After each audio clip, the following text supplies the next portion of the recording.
Sao Thủy, hành tinh nhỏ nhất hệ mặt trời. Bằng mắt thường, chúng ta có thể quan sát được sao Thủy trong một thời gian ngắn trước lúc mặt trời mọc hoặc sau khi mặt trời lặn. Người Hy Lạp gọi sao Thủy vào buổi chiều là Hermes, ngôi sao ban chiều, còn buổi sáng là Apollo. Người La Mã gọi là Mercury, vị thần liên lạc và đưa tin. Sao Thủy có đường kính là 4.878 km. Sao Thủy có kích thước bằng khoảng 1/2 kích thước của trái đất và hơi lớn hơn mặt trăng một chút. Sao Thủy cách mặt trời khoảng 58 triệu km, là hành tinh ở gần mặt trời nhất. Sao Thủy giống mặt trăng ở chỗ là có một bán cầu luôn hướng về phía mặt trời là ban ngày và một bán cầu là ban đêm. Học vẫn chưa biết rõ về nguồn gốc băng trên sao Thủy, nhưng hai nguồn gốc có thể xảy ra là do sự thoát hơi nước trong lòng hành tinh hoặc đến từ các sao chổi rơi xuống sao Thủy. Bề mặt sao Thủy có nhiều hố lớn, nhỏ và các lòng chảo lớn. Có hố đường kính lên đến hàng trăm km. Đó là kết quả của những vụ va chạm với các thiên thể đến từ không gian vũ trụ. Các nhà khoa học cho rằng sao Thủy đã từng sống sót sau vụ va chạm với một thiên thạch cỡ lớn vào khoảng 4 tỷ năm trước, tạo ra một vết nứt khổng lồ dài đến 1.500 km. Hiện nay, khu vực này là lòng chảo Caloric. Đây là nơi nóng nhất trên sao Thủy.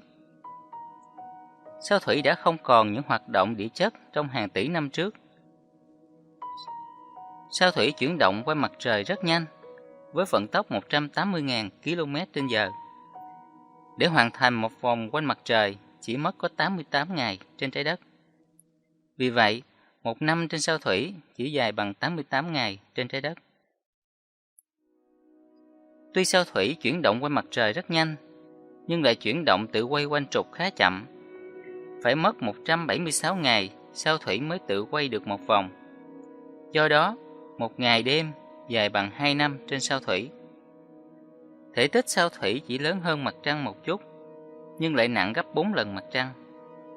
Từ trường trên sao Thủy chỉ bằng 0,01 lần từ trường trên trái đất. Khí quyển rất mỏng và loãng, chỉ bằng 1/3 triệu khí quyển của trái đất. Do khí quyển quá loãng, nên trên sao Thủy không có sự biến đổi về thời tiết theo mùa như ở trái đất.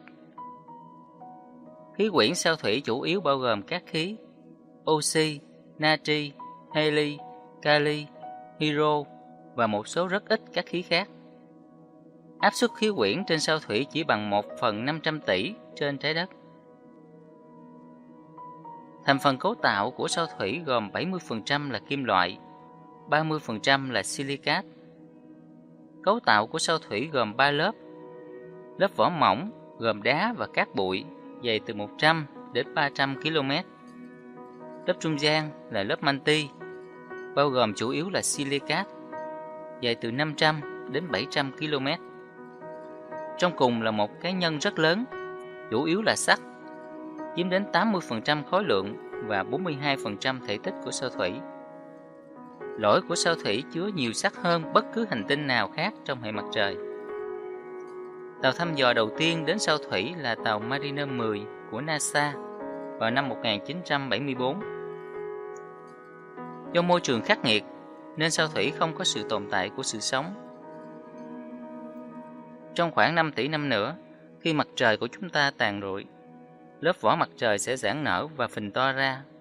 Sao Thủy sẽ là hành tinh đầu tiên trong hệ mặt trời bị hủy diệt.